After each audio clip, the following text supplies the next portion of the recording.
So Alexander invasion. So due to Iranian invasion, it gave a message like India has a lots of wealth, and due to this, Alexander invaded India. So I have already made a video on Iranian invasion. So if you want to look, you can go through that video on my channel. Okay. So Alexander of Macedonia, the Greek, he was from the Greek. The Greek destroyed the Iranian Empire, because the Iranian Empire was giving the lots of methods that the India had a wealth. So they moved to India and for the invasion, and the Greek destroyed the Iranian Empire, where they fought for the world supremacy in the 4th century BC. That Alexander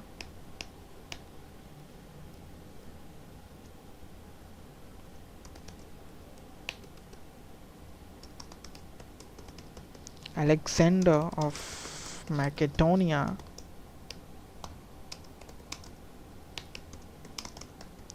the Greek destroyed the Iranian Empire,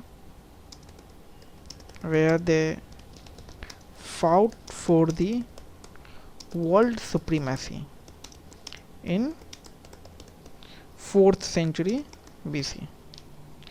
And he conquered not only the Asia Minor people, but Iraq and Iran also. And he attracted towards India because of great wealth that was given message by the Irans. So Herodotus, who is called the father of history, and the other Greek writers had painted India as a fabulous land, which tempted Alexander to invade India. That Herodotus, who is called the father of history, and other Greek writers as well, had painted India as a fabulous land which tempted Alexander to invade it. And he also had a strong passion for geographical inquiry and natural history. So this was also one of the reasons, because of his attraction toward the geographical inquiry and the natural history, for the search of the nature and the geographical area. So as we know that northwest India part was not stable like Magad. Magad was had a unity, but in the northwest India, there was not a unity. Like Kambojas, Gandhars, Madras, they were fighting with each other. So lack of unity. I have talked in that Iranian invasion. You can go through my video. So because of that lack of unity, because of that lack of unity, Iranian invaded, and because of this also, Alexander invaded. So that area was parceled out into many independent monarchies, that northwest part, and tribal republics. He found it easy to conquer these principalities one by one. Okay. Lack of unity like Magad in northwest, he conquered the principalities one by one. And among of these territories, two were well known. Like within these territories, two were well known was Ambi, the prince of Taxila. He was the prince of Taxila, and the Porus, whose kingdom lay between the Jhelum and the Chenab. These were the two well known territories. That's two territories were Ambi and Taxila. And when Alexander was invaded, who was the Magadhan king? Ajatashatru. Ajatashatru was not there. I am forgetting the name. I will tell you. So after Ajatashatru, who came, that was the main ruler. So it was the main Ambi and Taxila. Okay, so Ambi was the ruler of Taxila. What I am writing, Ambi, the prince of Taxila, and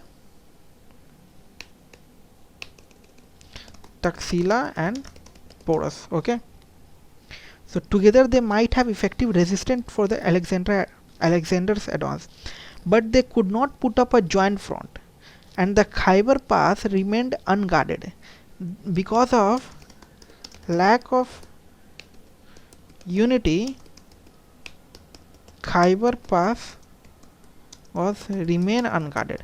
If they were together in advance, if they then they might be able to resist Alexander. Okay,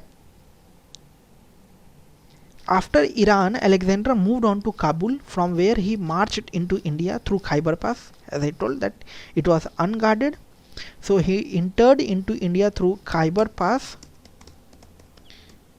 Entered into India through Khyber Pass, and it took him 5 months to reach the Indus. And Ambi, that was the ruler of Taxila, joined with Alexander. Later Taxila joined with Alexander to increase Alexander's army strength and replenish his treasure. Okay,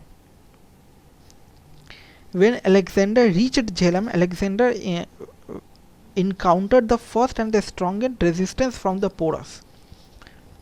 Although Alexander defeated Porus was defeated at the time, but he was impressed by the bravery and courage of the Indian prince. He was then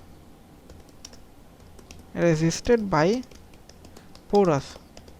Although Porus was defeated, Alexander was impressed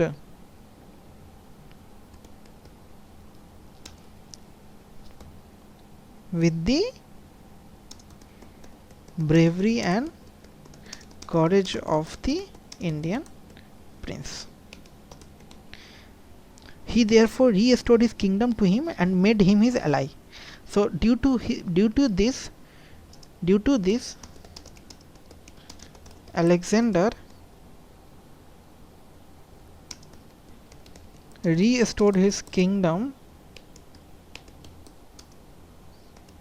to him and made him his ally. So now both is working for him. Taxila and Porus both became together with the Alexander. He then advanced as far as the Bias River. He went till the Bias River. He wanted to move still further eastward, that to the Magad, but his army refused to accompany him. The Greek soldiers had grown war weary and diseased, and the hot climate of India and 10 years of continuous campaigning had made them terribly homesick. So they had also had a taste of Indian fighting qualities on the banks of Indus with the Porus, which made them desist from the advancing further. So due to this, as Alexander army denied from further expansion to the east, that's why Greek historian Arrian tells that in the art of war the Indian were far superior to the other nations inhabiting the area at that time. And it was also said that Alexander did not lose war because of others. He lost war from his army. That Greek soldiers were told of formidable power, as Greek soldiers were aware of that formidable power of the Ganges. This was the kingdom of Magadhan ruler by the Nandas, who maintained an army. Yeah, I was telling Ajat Shatru. No, Ajat Shatru was not there. Nanda dynasty was there. Nanda was working there. Okay, that Mahapadma Nanda. He was the ruler after Ajatashatru. Mahapadma Nanda. Three top rulers: Bimbisara, Ajatashatru, and Mahapadma Nanda. So I have already told in the Mauryan Empire. You can go through that video. You can watch that lecture. So inhabiting the area at that time. So their soldiers already heard the story about the Magadhan rulers. So despite the repeated appeals by Alexander for their advance, the Greek soldiers refused to budge. And the king, who had never known defeat at the hands of enemy, this is a very good line, the king who had never known defeat at the hands of his enemies, had to accept defeat from his own men. He was forced to retreat, and the dream of an Eastern Empire remained unfulfilled. On his return march, Alexander vanquished many small republics. He remained in India for 19 months of continual battle, which is the reason that he did not get much time to organize his conquest also. He never celebrated his winning because of that busy of war. And still he made some arrangements. So they were like, most of the conquered states were restored to their rulers, who submitted to his authority. After that, when he was returned, his own territorial possessions were divided into 3 parts and placed under 3 Greek governors. And he also founded a number of cities to maintain his power in this area. So what happened last? At last happened that Alexander's army did not agree to extend towards east because they heard about that Nanda dynasty, that was Magad. He was also ferocious at that time. So this was the story of Alexander invasion. So just a quick summary that by hearing of the Iran's success, like India has a lots of money, he's very rich, so they invaded India. And as Iranian invaded India because of the lack of unity in the northwestern part of India, so in the same manner Alexander invaded India through the Khyber Pass. They entered from the Khyber Pass. They entered India into the Khyber Pass, but Iranian entered India into the Hindu Kush mountain. And after that, 2 were the most important territories, that was Taxila and Porus. Both merged with allied with the Alexander, but Porus had fought with the Alexander, but he lost the war. But Alexander was so much impressed by the Porus prince bravery, so at last he returned in and he made him ally with him. And when Alexander wanted to extend towards the east, his army refused to go so, and because of this Alexander later returned. 10 years he was completely fighting the war, and he never celebrated his victory because he was so much busy in the war. And as he returned, he gave the rulers back to the territory when he left leave India after that. Okay, thank you.